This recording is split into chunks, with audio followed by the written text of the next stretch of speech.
Pat, what do you make of all that? It was supposed to be a trial for India, and I'm not sure how much can you take out of that. Yeah, the wicket probably didn't play exactly as we would have thought. Hoping it would have, broken up a little bit more, spun a bit more. Don't know how much of that's a misread, how much of it was just the weather, over the last few days, and not a full 5 days of traffic on the wicket. But it was good. Our batters got plenty of runs. A couple of guys bowled really well.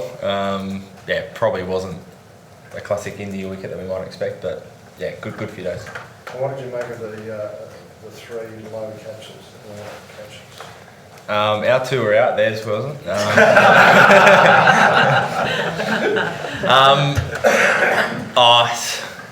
I kind of feel for the umpires a little bit in that situation. I don't really know the answers, but there has to be a way to try and improve it somehow. I think as it currently stands, it's really hard to give a batter out. If there's any kind of benefit of doubt, it goes the batter's way.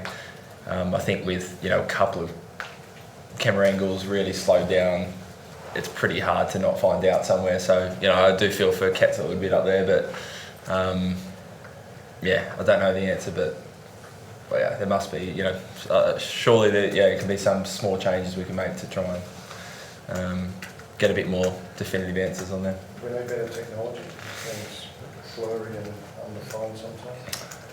Maybe. I know there's always about 30, 40 cameras here at the ground. Maybe, looks like I think, third umpire sometimes only has a couple of those angles available. Maybe there's more cameras we can use down the track. But, money to be made for someone with a good idea.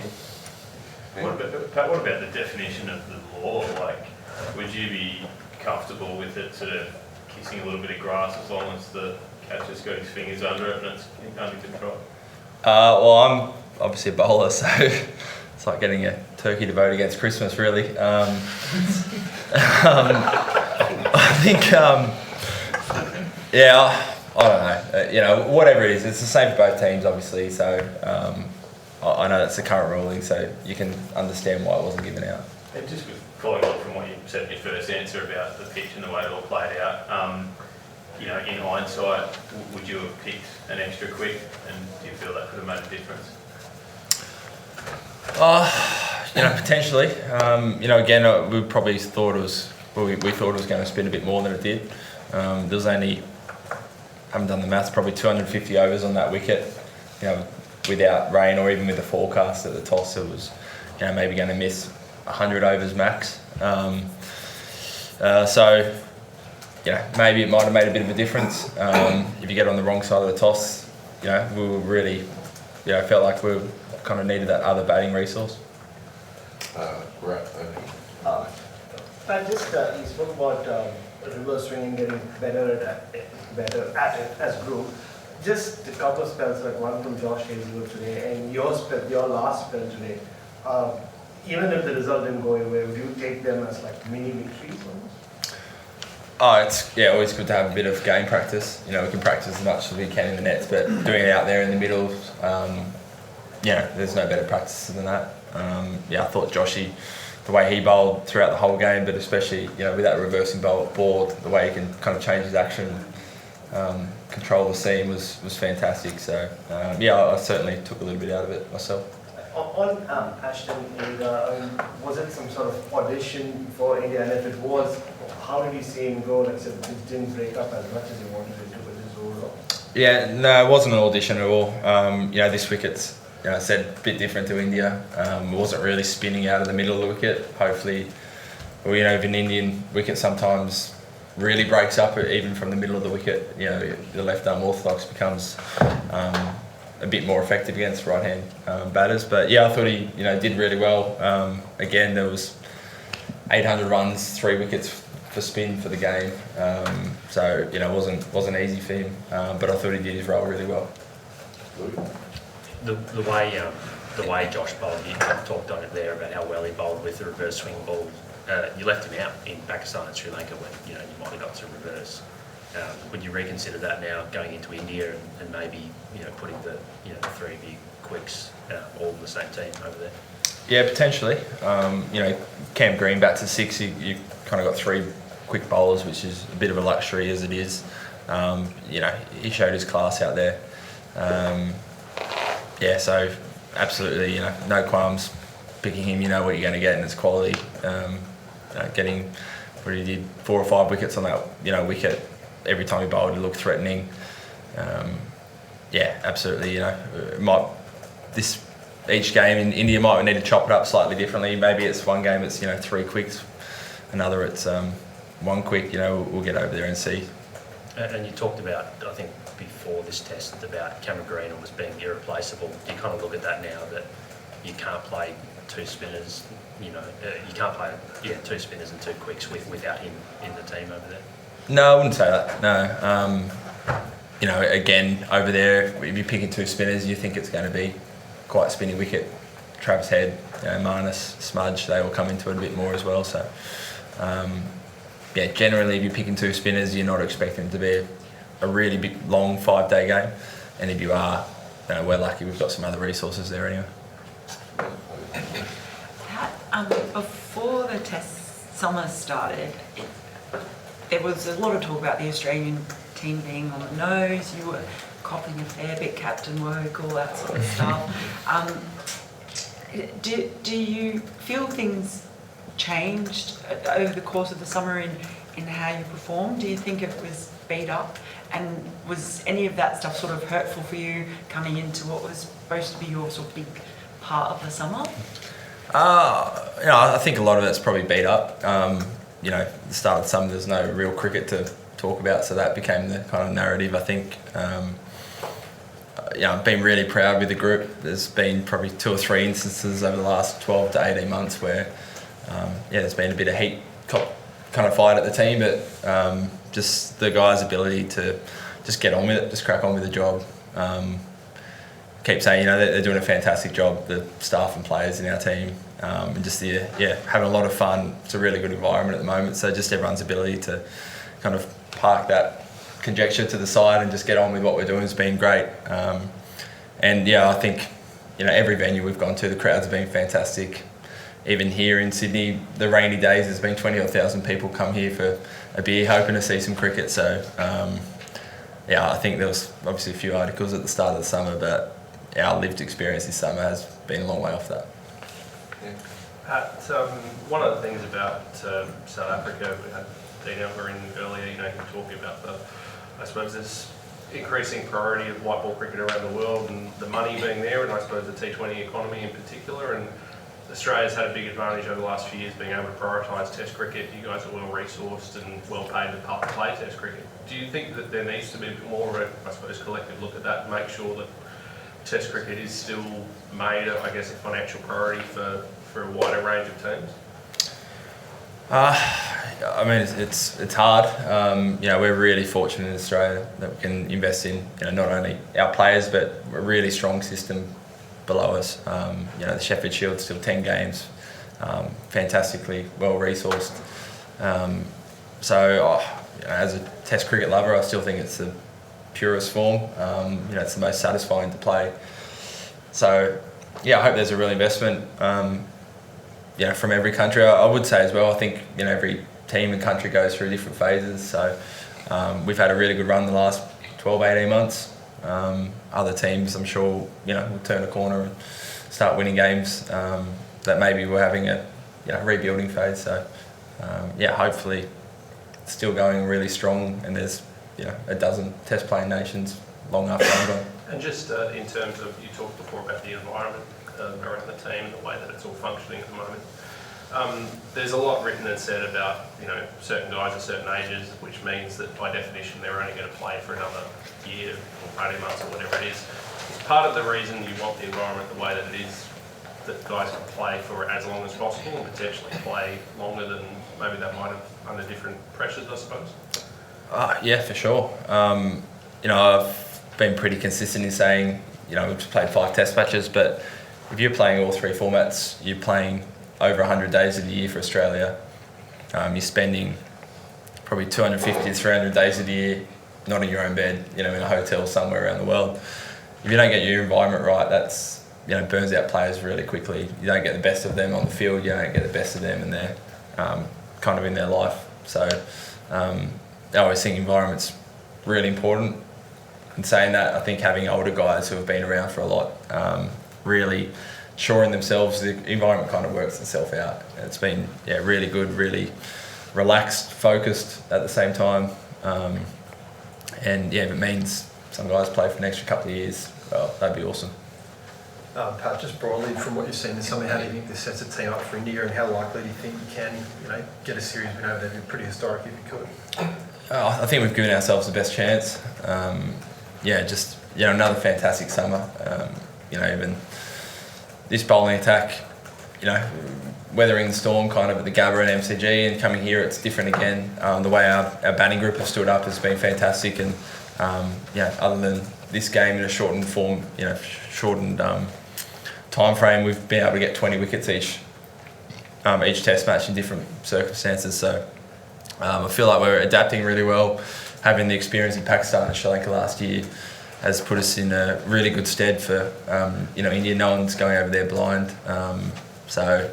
Let's use the next few weeks to reflect on the last 12 months, and then get over there really refreshed and eager. And I think we're as good a chance wherever we're going to be. Has there been any chat around the boys around Davey Warner, player of the series? One big hit, but a couple of misses there. He said it himself. He's like, "Oh, that's surprising." Don't know. I heard someone say it was a joint between a few different players, and Davey got it in the end. So it doesn't really. Whenever someone plays, it's not the first thing they put on their mantelpiece, the player of the series. So it is what it is. I have the right test for indoor swap. Just back on today, obviously there were 3 or 4 missed catches. There were got a lot of umpires' calls on reviews. Do you feel like if those had been taken, there was a way forward in this match, or was it sort of with South Africa's resilience and the way the pitch, didn't break open, it was sort of inevitably going to be a draw in the end? I would have given us a better chance. I think 14 wickets in a day is always hard work, especially the wicket wasn't doing all sorts. I think realistically you'd like to kind of send them back in before lunch. 10 wickets in the last 40, 50 overs is going to be hard work. So shame we couldn't hold them to a couple of chances, and a couple of those half calls didn't go our way, especially early on this morning. I still came to the ground really confident this morning. Unfortunately, not to be. Pat, could you tell us about having Pete Hanscom back around the group the last few days, and how realistic a chance to see for selection in India, given how well they spin, especially? Great to have Petey back. First time back in the Aussie team for a few years. Always great to have him back. Obviously, just replaced Marcus, who went to play T20s, but he's a huge chance over in India. He's played really well in Bangladesh. In India, he's been there before. Even in white ball, he's done well over there. Obviously, earned the right by scoring lots of runs in Shield cricket. I'm sure come selection time he'll be there or thereabouts. It's always nice having a right-hander as well. We've got plenty of left-handers, just as a different option. Pat, what about Mitchell Stark? How's he progressing? And also Ashton Agar, a similar thing. Do you feel he's done enough to get his way to India? I'm sure Ash will be there. Left arm orthodox. He'll absolutely be there. Starkey's all on track, I think. Still early days, so he's just got his finger in the splint for whatever it is, 4 or 5 weeks. Then hopefully he can get back up and bowling pretty quickly. So I think he'll struggle for the first test over there, from what the kind of medical staff are saying, but hoping test number 2 or 3 is realistic. Still in the gym, trying to bowl kind of without obviously bowling to kind of keep the transition as smooth as possible when he does have to. Pat, you kind of talked about Cam before and his bowling, meaning you might not necessarily have to pick another quick, but you also mentioned with the bowling of Trav, with Marnus and even Steve to a certain extent. I think Trav in particular has seen a lot of improvements at test level. Could their kind of spin bowling combined mean you maybe don't need to pick a second spinner potentially in India? Yeah, potentially. It's a real option. I think our squad will have basically all the possibilities there. It's a big series, so we want everything at our disposal. But really comfortable, especially Trav. He's slightly different off-spin bowler to Nath. A bit flatter, which could be really helpful over there. So been really happy with how he's bowled. Probably underbowled him even this game. So he'll be a big part of us over there. of our team over there. How do you react to Marnus getting the biggest cheer when he gets the ball on the ground like this? He reckons the back page of the paper tomorrow will say Marnus underbowled. I said to him he's good for 2 overs. After that he gets a bit tired. But no, he's good. Steve, both are really good leg spin bowlers. Again, probably could have bowled them both a little bit more, but you're taking overs off someone else. But the crowd love him. He's always up and about. Got a few more here, folks, and we'll finish off. It's the last 20 minutes there. So. Pat, your disdain for batsmen is obvious. Yeah, consistent too. Were there tissues involved when you told us when he couldn't get his 200? How did that go down? No, it was fine. It's disappointing in one regard.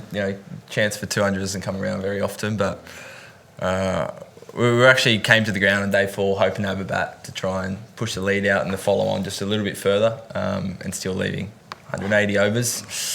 As it kept raining, I kind of said, it's looking a bit less and less likely. Sorry, mate. And he was cool. He totally understands it.